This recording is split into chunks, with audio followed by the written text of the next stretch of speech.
Okay, let's talk about this Anthony Joshua's accident in Nigeria. All right, real quick. I've seen a lot of videos. A lot of people say a lot of stuff. Both people in Nigeria, both those in abroad say a lot of stuff. So I just have to clarify one thing that is very, very, very, very normal. Accidents can happen anywhere in the world, irrespective of the country. Anywhere. In America, in the UK, Canada, Australia, no matter how good the road is, accident can happen anywhere. It's an unfortunate situation.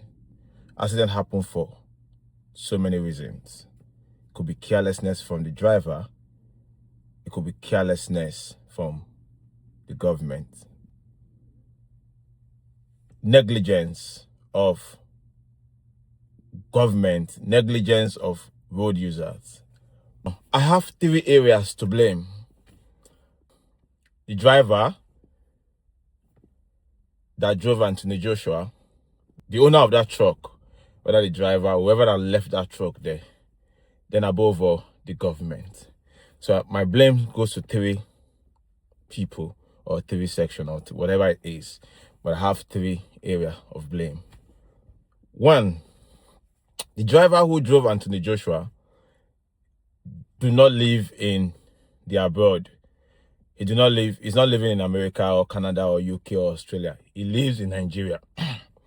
So he has been driving a Nigerian road I don't know him, but I know he must have been used for him to be able to drive Anthony Joshua from Lagos to going to Shagamu. It means he has been driving on Nigeria road, so he's good with the road. Secondly, the driver who drove that truck, that left that truck stationed there. Then thirdly, the government in the area of not doing what they're supposed to be doing. Now let's start from the first. I drive on Nigerian roads a lot. I always drive all the way from Abuja to the east every now and then. I love driving long distance. Like, I have passion for driving. I don't like somebody driving me. I like driving myself. So I drive me and my family, all the way from Abuja to the east, sometimes to my maternal home in Anambra State, or to my wife's home in Abia State, or to my hometown in Edo State. So I drive a lot. So I'm used to the road. Now I blame the driver. My blame to the driver is like 45%, if not more. Why would you be driving on a road that you're used to? You know the Nigerian roads are useless roads. Let me use that word. Nigerian roads are rubbish. Yeah, those roads are death trap. You know the roads very well. Then you're overtaking someone without having a clear view. Why would you overtake when you don't have a clear view? You all saw that video, the report and everything. You saw that the driver was trying to overtake another vehicle in front of him without having a clear view. If he had seen that truck was there from afar, he wouldn't have done that overtaking. Let's call a spade. That was recklessness from that driver. That driver should be charged for taking the life of two lovely Nigerians doing well in abroad. Just wasted the life of those young men. That's from the driver. Now, from the aspect of the driver that drove that station truck, that left it there, negligence, recklessness. Why would you leave? See, things happen. Mechanical errors, mechanical faults can happen on you don't blame those on anybody. But when it happens, what solution did you give? What action did you take? When that thing happens to your truck, you should have gotten maybe road safety or whoever towing truck to tow that truck out of the way. Yeah, that's the right thing to do. In the abroad, this thing can never happen.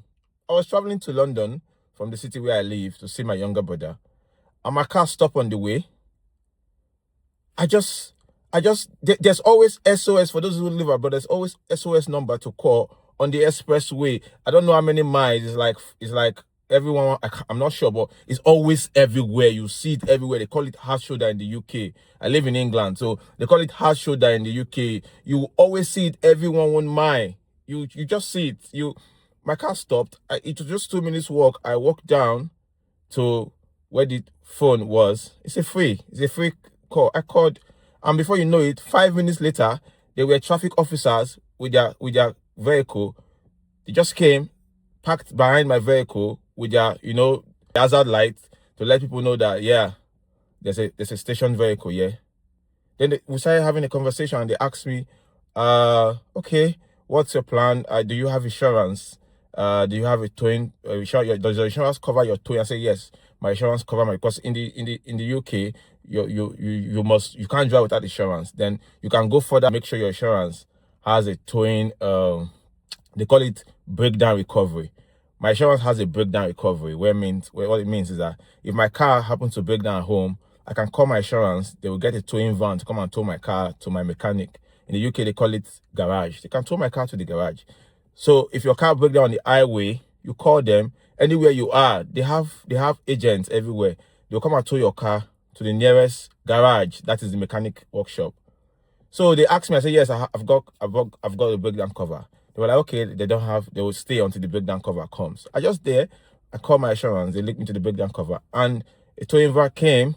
They first took my wife and my daughter to a safe place. They came back and they took me, my son, and the car to a safe place, to the closest hotel. And from there, they towed my vehicle to the nearest garage.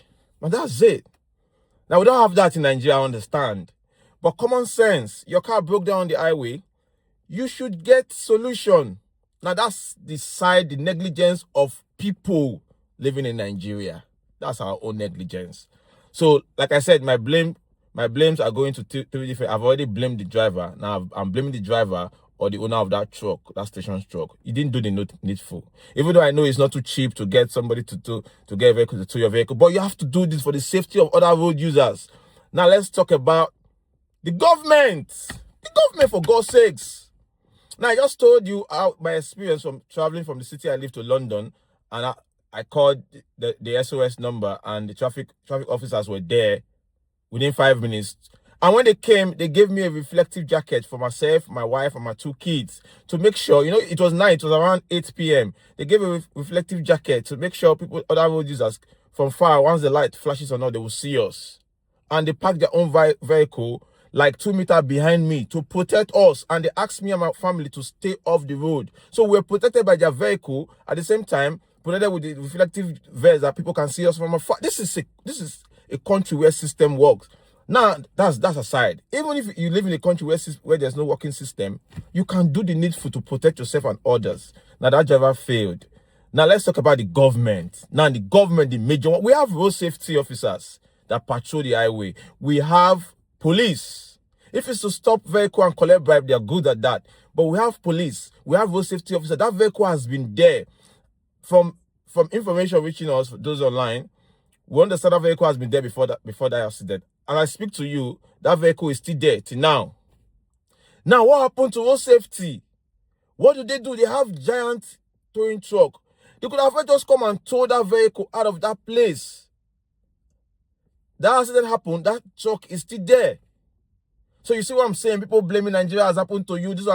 Bro, it happens to everybody. It happens to everybody.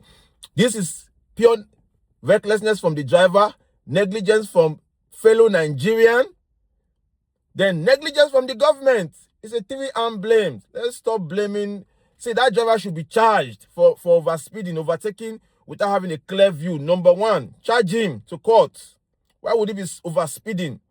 Charge him so that other drivers will learn. Now, the owner of that station truck should also be arrested and also be charged for having a truck left on the highway without getting a solution. Now, the federal government should be ashamed of themselves. They should be ashamed of themselves. Road safety should be ashamed of themselves. Police should be ashamed of themselves for not doing the needful. Come on, let's call a spade a spade. You guys are just too emotional.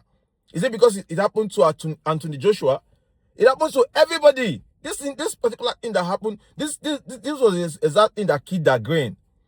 It has killed so many. I've been on the highway traveling. I've seen a lot of people go to hit a station truck on the highway. I'm from Edo State. I'm from somewhere in Auchi. If you ply that Auchi way, going to from Auchi, from Jetu Junction down to Aviele, where you have all those station choke. It happens a lot. It happens in Okene, where they have station choke. It happens in Lokoja. If you go to Ore, it happens a lot in that same place. If you are going through Benue to the east, it happens. If you go to Ankpa, if you go to what do you call this town before you get to Nsuka? Is it Ozobolo? I've forgotten the name of that town. It happens there a lot. These are the areas where you get trailer station on the road a lot. Those traveling trailer, it happens a lot. So let's call a spade, man. Let's stop blaming one person. That's all I have to say in this video. Peace out.